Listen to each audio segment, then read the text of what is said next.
باپ اور بیٹا روح القدس کے نام پر آمین۔ زندہ خداوند کا زندہ کلام۔ دوسرا مکابین کی کتاب اس کا 9 باب۔ انتخوس کا انجام بد۔ اسی زمانے میں انتخوس کو شرمندہ ہو کر فارس کے مقاموں میں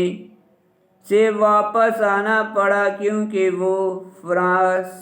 پلس نام ایک شہر میں داخل ہوا اور قصد کیا کہ مندر کو لوٹے اور شہر پر قبضہ کرے، لیکن لوگوں کے گروہوں نے اٹھ کر ہتھیار پکڑے اور انتخوس کو پچھاڑا اور اسے ذلت کے ساتھ الٹا بھاگنا پڑا۔ جب وہ حماتا کے قریب آیا تو اسے خبر ملی کہ نکانور اور تماتوس کے ساتھیوں کے ساتھ کیا واقعہ ہوا، اور نہایت غضبناک ہو کر اس نے ارادہ کیا کہ اس نقصان کا بدلہ یہودیوں ہی سے لے لے جو اس کے بھگانے والوں نے اسے پہنچایا تھا، اور اس نے رتھ بان کو حکم دیا کہ کہیں ٹھہرے بغیر چلتا جائے تاکہ سفر جلد ختم ہو۔ لیکن آسمان سے قضا اس پر نازل ہونے کو تھی، کیونکہ اس نے اپنے غرور میں کہا تھا کہ میں پہنچتے ہی یروشلم کو قبرستان یہودا بنا دوں گا۔ پر خداوند بصیر الاسرائیل کے خدا نے اس پر ایک لا علاج اور غیر مرئی وبا نازل کی، کیونکہ وہ یہ بات کہہ ہی رہا تھا کہ اس کی اما میں ایک ہولناک درد نے اسے پکڑا اور اس کے شکم میں سخت عذاب کی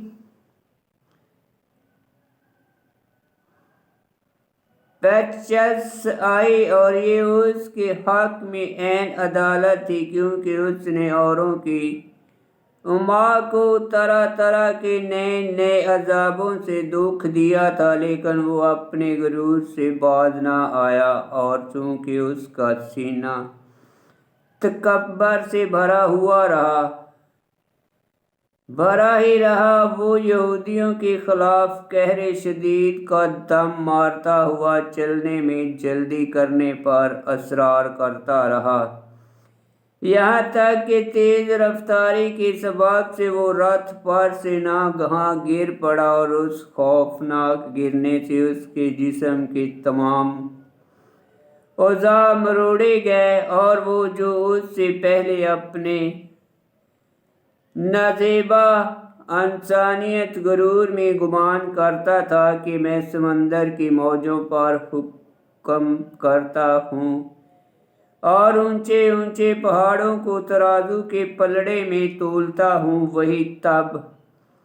زمین پر گرا اور ڈولی میں اٹھایا گیا، اور وہ سب کے سامنے خدا کی قدرت کا صاف نشان ٹھہرا، اور آخر کار اس شریر کے بدن سے کیڑے نکلنے لگ گئے، اور سخت دکھ درد کے ساتھ اس کے جیتے جی اس کا گوشت گھستا جاتا تھا، یہاں تک کہ تمام لشکر اس کی خرابی کی بدبو کے باعث ان سے تفرقہ منتفر ہو گیا، اور وہ شخص جو اس سے کچھ عرصہ پہلے خیال کرتا تھا کہ میں ستاروں کو بھی چھو سکتا ہوں، تب بدبو کی شدت کے باعث کوئی اس کے پاس بھی نہیں ٹھہر سکتا تھا۔ اسی وجہ سے وہ اب اپنی گری ہوئی حالت میں اپنی بے حد مغروری سے باز آنے لگا، اور جب اس کے عذاب لمحہ بلمحہ بڑھتے جا رہے تھے تو اعلیٰ تازیانے نے اسے حقیقت کی پہچان دلائی، اور جب وہ خود بھی اپنی بدبو کو برداشت نہ کر سکا تو کہنے لگا کہ فانی انسان کو چاہیے کہ اپنے آپ کو خدا کے حضور عاجز کرے اور خدا کے برابر ہونے کا گھمنڈ نہ کرے۔ اور اس خبیث نے مالک کل سے دعا کی جسے پھر اس پر رحم نہیں کرنا تھا، اور اس نے منت مانی کہ میں اس مقدس شہر کو آزاد کر دوں گا، حالانکہ کچھ عرصہ پہلے اس کا ارادہ یہ تھا کہ جلد جا کر اس کا نشان بھی مٹا دے اور اسے قبرستان بنا دے اور یہودیوں کی آمدنیوں کے برابر کر دوں گا، حالانکہ انہیں دفن ہونے کے لائق بھی نہیں سمجھتا تھا، لیکن انہیں بچوں سمیت پرندوں اور درندوں کی خوراک کے لیے پھینکنا چاہتا تھا، اور کہ میں مقدس ہیکل کو جسے اس نے پہلے لوٹا تھا مادہ طلیب سے آراستہ کروں گا اور پاک ظروف و فضاوانی سے بحال کروں گا، اور قربانیوں کے ضروری اخراجات اپنی خاص آمدنی سے ادا کروں گا، بلکہ خود بھی یہودی بن جاؤں گا اور ہر آبادی میں گشت کر کے خدا کی قدرت کی بشارت دوں گا، اور جب اس کے درودوں کو ہر